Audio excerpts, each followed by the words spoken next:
A healthy heart, a comprehensive guide. This is what we're going through today. A healthy heart is essential for overall well-being and longevity. That's definitely true. So in this presentation, what I'm going to do is we're going to look through the importance of a healthy heart. Yeah. The factors that affect it, practical strategies to maintain a strong and resilient heart. Now, we aim to empower you, particularly people in the African and Caribbean communities, to take proactive steps towards a healthy heart. So that's number one, and reduce the risk of heart-related diseases. Now, you probably don't know, in the African community, there is this problem with a healthy heart, and we need to now deal with the problem face on. Okay? Just an introduction to me. Some of you don't need an introduction, but let me just introduce myself. My name is Tony. I'm a certified nutritionist of Food Save Me Institute in America. But I'm not in America. I'm in the UK right now, and I spend a lot of time in Nigeria also. I have a business in Nigeria too. And I communicate with I have a lot of clients that are Nigerian and African and also Caribbean. Now, what we're doing in the Food for Life, Food Save Me program is we're trying to bridge the gap between nutrition science and public knowledge. And this is why we're doing this today. Everything we do is we don't charge for it. So one thing I would advise you all to do is, if you like what you hear today, if you like what you see today, then what I'm going to advise you to do is please see a Salad Master presentation with the person that invited you on here. That's how we manage to get these things going with our sponsors. And also, you can also there's some other things you can also join too. Okay, just to give you an idea, if Food Save Me, if you look on the right-hand side, you'll see like nutrition classes that we have, like food addiction. Some people have food addiction issues, immune boosters and busters, revamp your kitchen, sleep better, stress less, and also African and American nutrition. So these are some of the classes we do. So just in case you're interested in those, let Hero know on that. And then in Nigeria, the biggest problem we have today is the low life expectancy. It's getting lower and lower. And there's a famous saying that some people, when they're not ill, they say a lot of the times when they want to avoid talking about good health. And that is, something must kill a man. Yeah. Listen, don't kill yourself because something must kill a man. Okay? No. But the same people, unfortunately, that say something must kill a man, where if they're suffering from these lifestyle diseases and they're told that they may end up in critical situation, then suddenly they don't talk about something must kill a man. So don't talk about something must kill a man when you're healthy. Say that when you're not healthy. Yeah. So that's what I would say. Me as a person, as a nutritionist, I don't appreciate people that say something must kill a man, especially when they're not ill. Yeah. So really, now look at what's killing men and women today. Diabetes is on the increase in Nigeria today. One person is diagnosed with diabetes every 2 minutes. High blood pressure is on the increase in Nigeria today. High blood pressure puts 1 in 4 Nigerians at risk. And the worst thing about high blood pressure is a lot of people are not even aware they have high blood pressure, 9 out of 10 people. So that means that they can slump just like that. Here today, gone tomorrow. It's terrible, isn't it? So that's what we need to do. We need to educate us. Cancer. The challenge I have with a lot of people that have cancer is they don't say it until it's too late. Yeah. So really, cancer kills 10 Nigerians every hour. Yeah. Obesity, which is also linked to heart disease and healthy heart. 1 in 4 Nigerians are obese, and 1 in 10 children in Nigeria are obese by the age of 4. So these are some of the contributing factors to low life expectancy. So what are we going to do about it? Are we going to say something must kill a man? Or are we going to be responsible? Are we going to be responsible? Yeah. Now, I am just moving on. Now, you see, we have 2 paradigms, and we've got to be careful. We have if you look at this diagram here, we have the premature death on the left-hand side, which is the place where somebody will say something must kill a man. Yeah. But we're not talking about that anymore. I won't say that anymore because something should not kill a man. It should be, we should go naturally. Yeah. So premature death is where we're having big problems in the African community, in the Nigerian community, in the African American community. You know, in America, they're saying Black Africans are dying from about 60 to 70% of people are dying from diseases that are preventable or reversible. Terrible, isn't it? Can you imagine? 60 to 70% of people. I can't give you the stats for Africa because we don't keep stats well. Yeah. So if you look at this is the illness wellness continuum. Now, premature death is on the left-hand side. That is why you're on this call today, because we don't want to go too soon. Gone too soon. You heard that? Gone too soon. No, we don't want to go too soon. We want to go on time. Okay. So, and then you see on the right-hand side, high level of wellness. That's where we want to be, high level of wellness. Now, if you look in the middle, you'll see a central point, which is where most people are. That means that they're just okay, no discernible illness or wellness, but they're just okay. Okay. The problem with just being okay is that if you don't come on calls like this, if you don't take action to be better than okay, then you wait for illness. That means you're reactive to illness rather than being proactive to wellness. Now, how do you become proactive to wellness? You go on this top arrow, which says wellness paradigm. Where most people circulate is in this bottom one, treatment paradigm. Now, treatment paradigm, that's going to the doctors, that's going to the pharmacists, that's going to the hospital. That's a vicious circle that keeps going round and round and round until we're gone. Now, what we're saying to you is if you want to avoid that vicious circle, which there's a place in life. I have many friends who are doctors, who are in science, and they have a job, but you are overloading them with unnecessary jobs that are life-related diseases, and we need to stop doing them. Okay, so I just want to let you know this. I'm going to take you through the wellness paradigm, yeah, so that you know that that's where we are. Okay, so some of you know in Nigeria and in Africa, we cook food. Oh man, fat, fat, fat, fat. Now, can you see what you can see here? Can you see the artery of a nice new artery, nice artery? But look what's restricting it. The plaque that's building up. Look at that. Now, what could be causing this? Now, a lot of people say to me, Tony, are you saying I shouldn't have any oil in my food, or I shouldn't have fat? No, I'm not saying that. I'm saying we have to be responsible. We have to know what's causing the lifestyle disease that we're having, or we might have, or that might be on the way. Some of you don't realize some things are on the way. You might be okay, but there's some things might be on the way. Now, we have to be responsible. We have to find out what's causing the problem, and then we have to take action. Now, taking action doesn't mean you eliminate it necessarily completely, but it means that you understand it and you take it in moderation, or you don't take it at all. Now, fats, the body needs essential fats, so don't get me wrong, yeah? But it doesn't need bad fats. Now, where do bad fats come from? Look at your thing. Saturated fats are not good for us, are they? Yeah? Saturated fats are not good for us. Trans fats are not good for us. Where do we get trans fats from? Those of you that cook your oil, you cook your plantain. When you cook your plantain, yeah, what temperature do you put the oil at? You don't put it at room temperature. Most oils, when we talk about whether they're good or bad, we talk about them at room temperature. But when you apply high heat, which exceeds the temperature which we call the smoking point, it turns from a good fat to a bad fat. And that's where we have this issue at the top here. Now we're going to go through this more.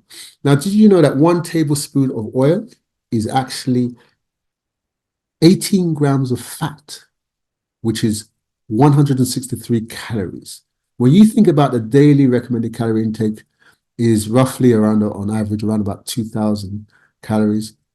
Now, can you imagine how many tablespoons of oil do you fry your plantain in? How many tablespoons of oil do you fry your chicken in? And how many calories do you think you're adding to those things? Okay, so just quickly moving on. Now we get to the juicy part, which is let's start talking about the heart. Now, Hero mentions some stats, and I thought, wow, has he been reading my script? Now, the first thing is, I don't need to tell you, the heart is critical, it plays a critical role in our life. It's a, as it says here, number one, vital organ. It is a remarkable muscular organ responsible for what? Pumping life-sustaining blood throughout the body. Now, when we're talking about oxygen, when we're talking about nutrients, yeah, and removing waste, this is the number one organ for it.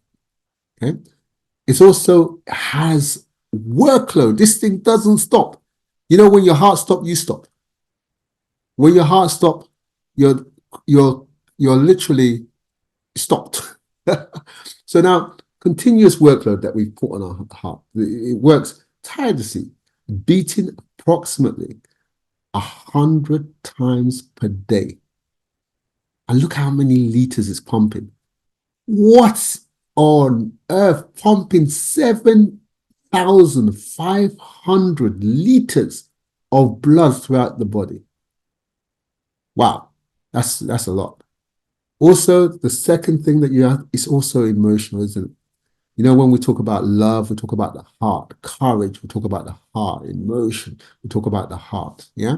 So this is where we are. So the heart plays a critical role as pumping this blood around our body so that we can get vital nutrients, we can get oxygen, it helps in terms of removal of waste too.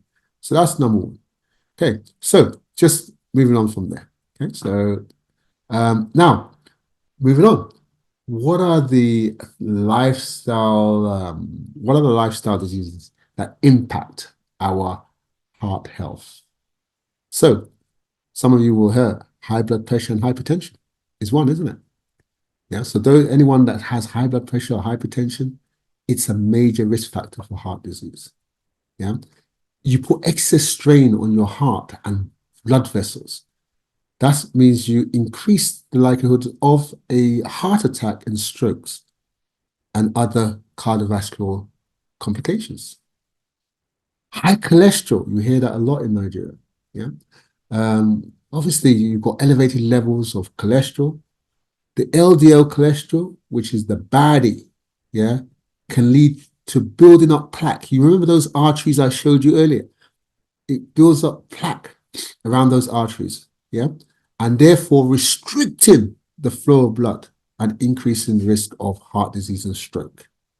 Obesity, if you're obese, that's also closely linked to these health issues, including heart disease. Excess weight you have puts a strain on the heart, increasing the risk of high blood pressure, high cholesterol, and even type 2 diabetes. So these are some of the diseases that impact on your heart. But what are the other ones? The other ones, yeah? Now, you see, the burden of heart-related diseases in Africa and the Caribbean, we have our socioeconomic factors, yeah?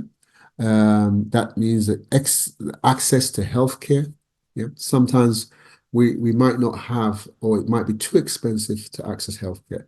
Nutritious food, maybe we're not getting good nutritious food. I know as a nutritionist, one of the things we talk about is nutrition. But one of the things that as a nutritionist, most of my nutritionist colleagues don't talk about is you can have the food that has good nutrition, but are you keeping that nutrition in the food? And that's why you need to see a salad master presentation. Yeah. You've got a safe environment, physical activity. So you need to have a safe environment for physical activity because that plays a role. Physical activity plays a role. And the other thing, cultural influence. High fat, we like our plantain. One of the things I say to a lot of people is, look, you have your plantain. Guess what? What you do with your plantain? You're frying it in what? Oil. High heat oil. possibly trans fats, isn't it? You have your jollof rice. What are you doing with that? You're frying it in oil, high heat. Yeah, possibly trans fats again. You then have your chicken. What are you doing? Frying it in oil. Yeah. Then you have your soup. What are you doing? Frying it in oil. Is it no wonder that now in Nigeria, in Africa, in the Caribbean community, we're having big issues with heart disease? Yeah. Not only that, you have high sodium in food. Guess what? When you cook all these foods, you combine them. You combine them. So you combine all the fat, you combine all the sodium. And then what happens? You get a you increase the risk of developing heart-related conditions. Yeah. And guess what? You might have a little bit of salad on the side, just because you know salad is good. Okay, we have genetic disposition, yeah, where we have where you can have descendants that might have high risk of conditions like hypertension, diabetes, and heart disease. One of the things that I am very strong about with this genetic predisposition, you see, I'm not too much of a fan of that. You know, and the reason why I'm not too much of a fan is because, um, you know, what we tend to inherit usually is the food that we eat. And what we tend to inherit is how our parents cook the food. And therefore we move away. And if that food is linked to some of these lifestyle diseases and the way it's cooked is linked, then when we move away from home, it's our food that we're eating and how we cook it that could be what we're talking about when we're talking about genetics too. Yeah, disposition. Okay, so that's just a little me ranting on. Okay, so just want to move on. High blood pressure. Remember, we talk about this related to heart disease, high blood pressure, and the heart. Now, what happens is you put increased workload, yeah, on the heart, don't you? You're forcing the heart to work harder when you have high blood pressure. Yeah, you're forcing that heart to work hard when you have high blood pressure throughout the body, leading to thickening and stiffening of your heart muscle over time. You have, yeah, arterial damage, which increases the pressure that can damage the inner lining of your arteries, leading to what? Buildup of plaque and narrowing of the arteries. And what does that mean? Obviously, restricting the blood flow. And what happens? Increasing the risk of heart attack and stroke. Now, if the blood is not going through, what's not going through also? Nutrients, isn't it? What's not going through also? Oxygen. So you can see the massive issue when you're not eating right and when you're not having the right type of diet. Heart failure also happens with high blood pressure, doesn't it? When the heart is unable to pump effectively due to increased workload, yeah, and damage, artery damage, it leads to what? Heart failure and serious conditions. So these are some of the things that uh, high blood pressure is linked to heart disease or an unhealthy heart. And obviously, these are some of the points that you need to look at. So what's the next thing?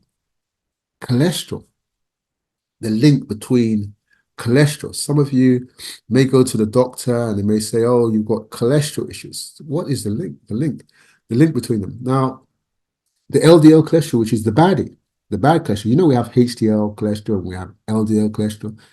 The LDL cholesterol, which is the baddie, contributes to the buildup of plaque in the arteries. Yeah, you can see that diagram there. And when you have plaque building up in the arteries, what happens? Yeah, it narrows the arteries, doesn't it? And hardens the arteries and restricts the blood from flowing. You have blood clots and formation, blood clot formation, yeah, which is the buildup. The plaque buildup can rupture, causing blood clots. So you have that eventually. That's the problem. We also have increased risk of heart disease, which is high cholesterol levels, particularly when combined with other risks like high blood pressure and obesity, significantly increase the risk of developing heart disease. Yeah? So these are, and obviously including coronary arteries disease and heart attacks. So that's your link. between high cholesterol and your heart health. So the other one, heart disease and its impact. Obviously, we talked about the coronary artery disease, and this is caused by buildup of plaque. You see that plaque is coming, reoccurring all the time. That supplies the blood to the heart muscle. This can lead to chest pains. Some of you might have chest pains, don't ignore them. Shortness of breath and potentially a heart attack. Then you have the heart failure. Heart failure occurs when the heart is unable to pump the blood effectively through the body. It can be caused by various factors, including coronary artery disease, high blood pressure, and other conditions. Yeah, yeah. So you also have, some of you may have irregular heartbeats. Yeah, that can be too slow, too fast, or erratic. And obviously, this symptoms can be an underlying effect of heart disease and other conditions. Yeah. So these are some of the things that we need to understand. So when we talk about the heart, there are so many factors that have impact on your heart. So when you're talking about the heart, you can't talk just about the heart. You have to talk about high blood pressure. You have to talk about cholesterol. You have to talk about obesity, even diabetes, and other things. Look, other related ones. Look, other lifestyle diseases that you have. Diabetes. Look at it. Diabetes. Some of you might have type 2 diabetes. And type 2 diabetes is closely linked to an increase in risk of heart disease. Yeah. High blood sugar levels can damage blood vessels and contribute to the buildup of plaque in the arteries, leading to cardiovascular complications. So even as a diabetic, if you don't take care of the diabetes, then that could then lead to your sugar levels increasing, which can damage your blood vessels. Obesity, additional strain on the heart, because you're additional strain on the heart, yeah, which leads to conditions like high blood pressure, high cholesterol, type 2 diabetes. Yeah. Sedentary lifestyle, lack of exercise. We need to exercise more. As a country, we need to exercise. You need to come out of your air-conditioned car and take a walk. Yeah. Sometimes the conditions, sometimes in Africa, we leave our air-conditioned house, we jump into our air-conditioned car, we jump into our air-conditioned office. We need to stop that. We need to start living. Yeah. Life is for living. So we need to start exercising also so that we can actually reduce the risk of heart disease too. Okay? So just moving on. Some of you will be on these medications, different types of medications, as you can see here. You've got you've got your AC inhibitors, you've got your blockers. These are some of the medication that you're on. Yeah, calcium channel blockers, beta blockers. You know what I say to you is, as a nutritionist, you're only using these inhibitors and blockers because you're not taking care of what you eat. Now, you are what you eat, unless you want to be, there's something that we say, either, so I'm trying to allow people to come in, either make your food as, sorry, I'm just taking the waiting list off. Okay, so either eat your food as medicine. Yeah, so I say, yeah, that's right. Either eat your food as medicine or you eat your medicine as food. Some people today are eating medicine as food. And what do I mean by that, eating medicine as food? Now, how many meals a day do you take? You take 3 meals a day, breakfast, lunch, and dinner. Some of you are taking more than 3 medications. One in the morning, one in the afternoon, one in the evening. So that's dangerous. That's dangerous. So really, I think you see, a lot of this medication doesn't cure the problem. What it does is it actually masks the problem. Whereas when you hit the nerve of the problem, that means you're dealing with the problem properly. Yeah. So it means that, in my view, is sometimes the medication allows you to do the things that you're not meant to do. Yeah. Because the medication will help suppress the condition. That means I'll give you a scenario. You have pain in the body. Maybe somebody might be in an accident, they have pain in the body. But guess what they do? They take painkillers. Does it Has it solved the pain in the body? No, it's just masked it. When those killers wear off, what happens? The pain comes back. So what do? You take more pain. Now you've got to make a decision. Are you here to now solve the problem by by taking responsibility that you are what you eat? That's what you've got to make a decision on. I am not against medicine. I'm not against medication. I think they have a place in life, but they're not supposed to be permanent. They're supposed to be temporary while you fix your problem.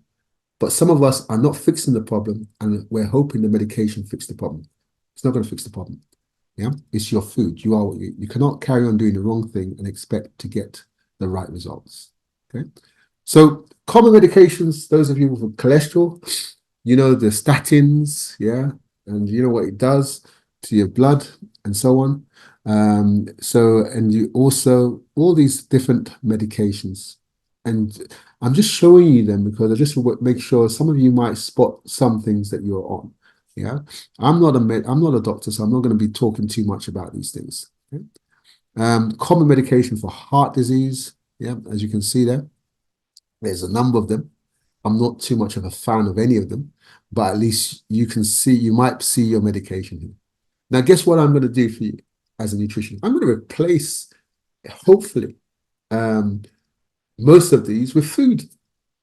And I'm going to hopefully work with your doctor, work with your health professional, and your doctor, not me, will tell you to come off your medication based on the fact that you have solved the root cause of the problem by eating the right food at the right time. That's that. Okay. So now foods to avoid. If you're in this problem, foods to avoid. So if you're having high sodium, high blood pressure. Now, I can't say more than this, but high blood pressure for us as African and Caribbean, I don't think you're aware that that salt, for example, is not a good thing for us. Excess salt, especially excess salt, not necessarily salt, excess salt is not good. And the reason why it's not a good thing for us is because our bodies are different from the white Caucasians' bodies. The way our bodies are built are different. The way we process nutrients are different.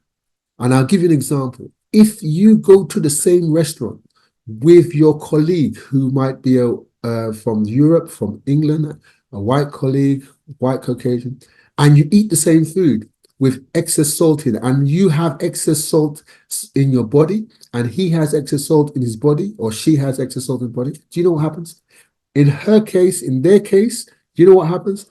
They sweat the excess salt outside. They sweat it out. That's how they get it out their body. They sweat it out. It's a natural mechanism that happens with the white Caucasian. But do you know what we do? It goes into our what? It goes into our kidneys, yeah, liver. And guess what happens? It then attracts water, which now increases our blood volume, which if you have high blood pressure, is now going to take your blood pressure higher. So one of the things that we'll say is excess sodium causes your body to retain and increase your blood pressure. Yeah. Examples include processed meats, canned foods, salty snacks. Fatty foods, saturated and trans fats can clog arteries, leading to increased blood pressure found in fried foods, fried plantain, fried yellow fries, fried chicken, and you combine them together, guess what? That's what we have here. Sugary foods and drinks, high sugar intake can lead to weight gain, a risk factor for hypertension.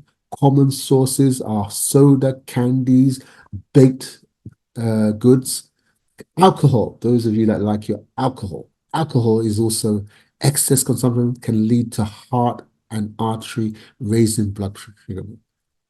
Now, why are these foods harmful? Sodium overload that can strain and damage arteries, including stiffening and narrowing, which increases your blood pressure. Bad foods lead to plaque building up in arteries, yeah, limiting blood flow and raising blood pressure. Sugary food impact contributes to obesity, a major risk factor of hypertension. Alcohol effects can temporarily raise blood pressure and contribute to long-term heart issues.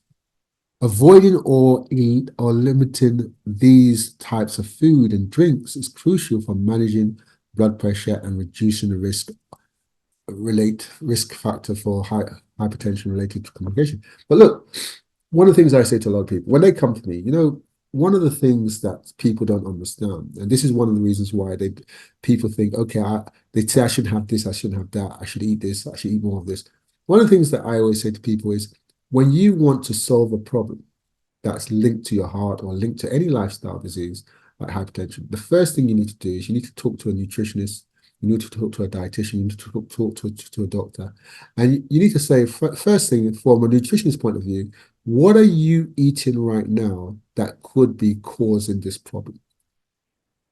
Some people just focus on what they need to eat to solve the problem, but you can't solve the problem without stopping the problem, stopping what you're eating that's causing the problem.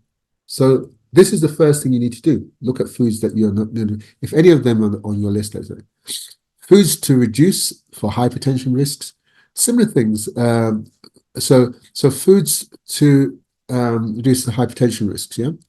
So looking at beneficial foods for lowering blood pressure. Now, these are beneficial foods now. So we're talking about berries, yeah, banana. I know we have lots of banana. Orange in Nigeria, we have orange, we have melons, yeah. Vegetables, your leafy green vegetables, your spinach, your kale, your carrots, your sweet potato, yeah. Whole grain foods, your oats, your brown rice, and so on. Lean proteins, your fish, your skinny proteins and beans and lentils. Nutritional components that help manage pressure, like potassium, uh, helps balance the amount of sodium in your cells, reducing blood pressure, found in bananas, oranges, potatoes. You have magnesium that helps regulate your blood pressure, found in nuts, seeds, whole grains, and leafy green vegetables. You have your fiber, helps reduce blood pressure and improves overall heart health, found in fruits, vegetables, and grains. Fiber is a very important one. Fiber is one of the it's a power foods. It's one of those things that it's one of the things that we need certain foods for, and fiber is something that we don't have enough of because fiber helps if you have excess cholesterol, it helps get rid of the excess cholesterol. It helps get rid of excess toxins. Yeah, it does so many. It helps regulate the blood sugar level, and all these things. But we don't take enough of it. And guess what? You can only get your fiber from where? You can't get it from meat. So don't tell me you can get it from meat. You can't get it from meat. You get it from your vegetables. You get it from your beans and so on. Okay? Um, I've mentioned this already, so I'll just reiterate. So healthy foods are fruits and vegetables. Yeah, they're packed with antioxidants, fiber, and essential vitamins and minerals to support heart health. Yeah, aim for a rainbow color, I'd say, including leafy greens, berries, and citrus fruits. Whole grains, yeah, whole grains such as oats, quinoa, brown rice, not white rice. So we're fond of white rice. Look, try and do your jollof rice with brown rice. Jollof rice is just color, isn't it? Really, it's the red color, isn't it? You get your red color, put it in the brown rice, and you have jollof rice. If you have a problem doing your jollof rice, if you don't know how to do it or it doesn't come out right, speak to Chef Jessica, speak to Chef Rose, speak to some of the chef that you have that's linked to that can actually show you how to cook brown rice right so that it can taste like your normal jollof rice. But the benefit is you're getting fiber, aren't you, from your brown rice, and you're not getting that sugary stuff coming from white rice. So this can help you lower your cholesterol levels and reduce the risk of heart disease. Lean proteins, fish, you know, and so on. So these are things that you can actually have. They're excellent source of nutrients that support heart health, and also without adding saturated fats found in red and processed meat. We don't want the saturated fat that we find in red meats and also processed meats. So these are the things. Okay, just this is just like a repeat of what we've seen. Obviously, we have spinach in Nigeria. I know that. So sometimes you might not get some of these things in Nigeria, but don't worry, you can always find an alternative in Nigeria. So spinach is what we'll find. Kale we might not find as much in Nigeria. These are powerhouses. So so that's what we have for that. Okay. So spinach, kale, Swiss yard. So this is just showing you all the different ones. Obviously, it has, apart from helping your heart, it helps, some of them help your eyes and so on. So the berries we talked about already, strawberries, raspberries, blackberries, they're full of antioxidants and they will help you also. Some of you need to regulate your blood sugar level because remember, if you have diabetes, that can affect your heart also, a healthy heart and so on, so that you have all those things. So yeah, we talked about seeds before, chai seeds, almond seeds, flax seeds. These are amazing. These are powerful. These are tiny titans of nutrients. So here we have, so you can see with chai seeds, you've got your omega-3 fatty acids, and they, for your brain, it's great for your brain. You have your almond, which is good for your heart also, but also has vitamin E, which protects your UV light damage and Alzheimer's. And you have flax seeds, loaded with nutrients such as fiber, omega-3 and so on. So these are some of the things that you need. Remember, what we're trying to do is turn your food into your medicine. So we're trying to get you to eat your food as medicine, yeah, rather than eat your medicine as food. Okay. Okay, so you got your whole grains. We talked about the whole grains. Some of you have seen these whole grains before. Like I said, experiment, experiment, experiment, experiment. Look at that. Yeah. You got your gluten-free, high in fiber, high in protein, and contains 9 essential amino acids. Oats, yeah, comforting superfoods, yeah, they reduces cholesterol and heart disease. Oats, can you imagine that? Just that oats will help you, yeah, and also it has antioxidants that contribute to overall vitality and decrease the blood pressure. Brown rice, not white rice. Brown rice is heart healthy grains with vital nutrients like B vitamins, magnesium, selenium. Yeah, very important. It promotes fullness. You know, when you have enough fiber, it fills you up quicker. The reason why some of you are having to eat a lot of food is because you don't have a lot of nutrients in the food. So you have to eat masses of food just to get the body satisfied with the nutrients. Yeah. So some of you might say, I can't lose weight. I try everything because what you're doing is you're eating food that has very little nutrients in it. How about trying to eat food with more nutrients, more fiber, and feel that full factor? Now, those of you that haven't seen the Salad Master presentation by the person that invited you on here, I recommend it. As a nutritionist, I use Salad Master. And the reason why I use Salad Master is because I don't just want the nutrition. I don't want just the food that has nutrition. I want to retain that nutrition in the food. So therefore, I don't have to eat as much as because the body gets the nutrients required. Okay, that's whole grain. Okay. Omega-3 champions, fish. These are the fish champions: salmon, mackerel, sardines, trout. Yeah. Salmon reduces inflammation. Yeah. Improves your mental health, supports heart health. And then you've got your mackerel, rich in vitamin D, selenium for immune system support. Sardines deliver high quality protein, calciums for your bone health and iron. And then you've got your trout, which contains B vitamins and energy and omega-3 fatty acids. So those are your champions for fish. Spices, we have these real champions of spices. Turmeric. I can't say more about turmeric. It has it basically is powerful, anti-inflammatory and antioxidant effects. And it helps in terms of some people that might have arthritis, improves your brain functions. Ginger, ginger. Yep, that's another one. Fantastic. We have cinnamon. Yeah, that's very good also. And it's actually linked with blood pressure control. And those are things, these are some of the spices that you have also. Okay. Um, Exercise, I can't say too much enough about exercise. You need to exercise. Yeah, you have the different types of exercise. You can have aerobic exercise, and like, for example, brisk walking, cycling, swimming. These things can strengthen the heart and improve circulation. Aim for at least 150 minutes of moderate intensity of aerobic exercises or 75 minutes of vigorous ones. Strength training, incorporated strength training exercises like weightlifting, resistant bands can help build and maintain your muscle mass, which can improve your metabolism and support the overall cardiovascular health. Then you have your flexibility and balance exercise that improves your flexibility and balance, such as yoga, tai chi, and can reduce risk, improve posture, and help prevent fails, which can help particularly beneficial to it's beneficial for adults, older adults especially. Okay. Okay, so just moving on.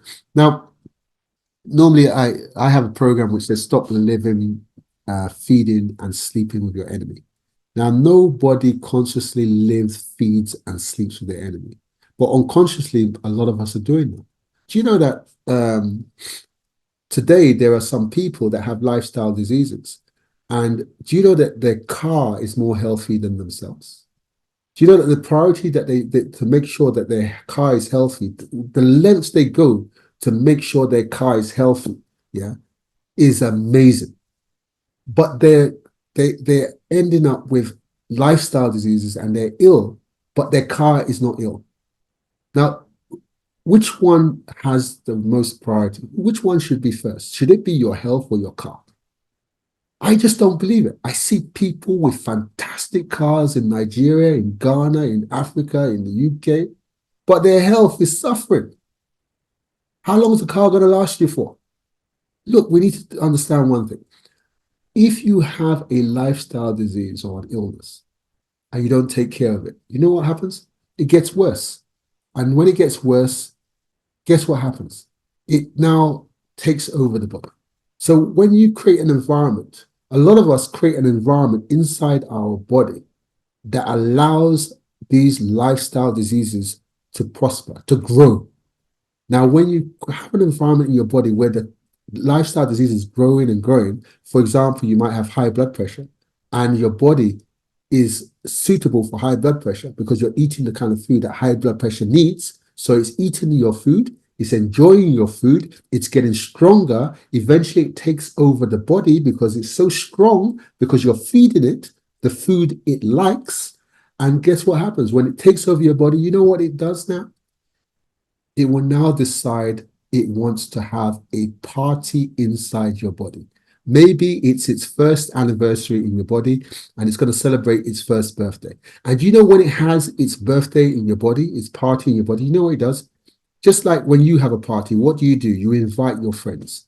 So high blood pressure will invite its friends. Who is its friends? It could be cholesterol, it could be diabetes, it could be kidney failure, it could be all kinds of things. They invite them into the body, and guess what happens? Together, they have a party in your body. So if one can't bring you down, two might bring you down. So what I'm saying to you here is we've got to understand the power of your food. We've got to understand that if we have a lifestyle disease and that lifestyle disease is staying in our body for months, for years, that means we're feeding it. The approach we have is we are talking about starving the disease. First, avoiding the foods that the disease likes. Then we're talking about feeding the body with nutrients that could make the immune system strong, the body strong to fight that disease also. Now, when you starve a disease and the disease is getting weak, and now you're feeding your body with food that is making your body strong, which is now fighting the disease again. When you starve a disease, the disease will die. And guess what? You get your body back. And not only that, you create an environment where that disease cannot return. Yeah. So many times I hear some people that have cancer, that have all kinds of things, and they have operations, and then suddenly they say the cancer's come back. You know, you've got to understand one thing. There's no quick fix to some of these things. It's a permanent fix that you need. Now, that could be that you have cancer, you're still created an environment for the cancer to live. So when you have the operation, take the cancer out, guess what? The environment is still there, so it can grow again.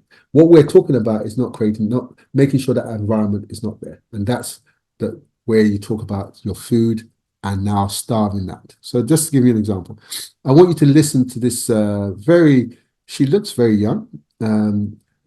She's one of my clients. She had a situation, and that situation was she had high blood pressure, and the blood pressure was so high that they wanted to give her additional medication. And this is one of the things I smile about. Is when somebody has high blood pressure, and it's just like new that you get a medication. Guess what happens? Because you are still eating the same food and you're still doing the same things that cause the high blood pressure, do you know what happens? The blood pressure gets worse. It gets stronger, doesn't it? Because you're eating the same food, you're still drinking the same drink. And guess what happens? Your blood pressure, that pill that they're giving you to take is no longer effective. So do you know what they do? They give you another dose or a different pill, isn't it? So you just keep on adding to the tablets.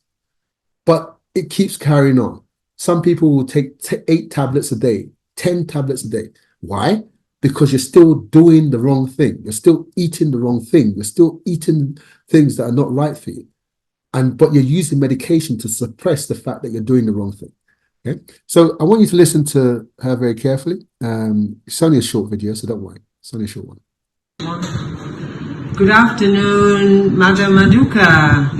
You have just become our completer of the 30-day Health Restore program. Yeah. So share with us what kind of experience it was and how you're going to continue this healthy lifestyle that you've so enjoyed engaging in. I'm excited about this program. At first, when I got the idea, it was like, can I do without meat? And throughout my life, I can't remember taking a decision that says eat without animal protein. But when I saw this idea and I learned that it's going to restore my health, I got interested in it. And so I embarked on the journey. Sharon told me no cheating. And I said, yes, no cheating. And we went through the journey and I completed it without cheating. It's so exciting. While going through the journey, I realized that my BP that could not be stable at 130 became stable at 120. I'm excited about this program and I intend to continue. So, I have taken a decision. I'm going to print out all the menus that were sent to me. I'll pin them in my kitchen. Everybody that cares to cook for me should look at the recipes and prepare my meal. Thank you so much, Salad Master. It's been a pleasure working with you, Madam Maduka. I've had such fun talking to you about your journey, and I'm happy that you completed the program and you're looking wonderfully healthy. Everybody says so. Wow. Somebody said to me today, you are glowing. I said, thanks to Salad Master. Fantastic, fantastic. Okay, thank you very much. All the best for the future. Thank you. Okay, just to show you that, that video was for one of our customers who had high blood pressure, and they were about to put her more medication. She decided enough is enough. I need to sort the problem out permanently, and therefore she decided to come on a program, which was a 30-day program, and she had to. We said you can do it with meat if you want, but it's slower than 30 days. But if you want quick results, then you want to eliminate the things that could be causing the problems. Okay, so prevention strategies: balanced diet, whole grains, fruits, vegetables, and so on. Limit your sodium. Healthy fats include sources like avocado, nuts, and olive oil.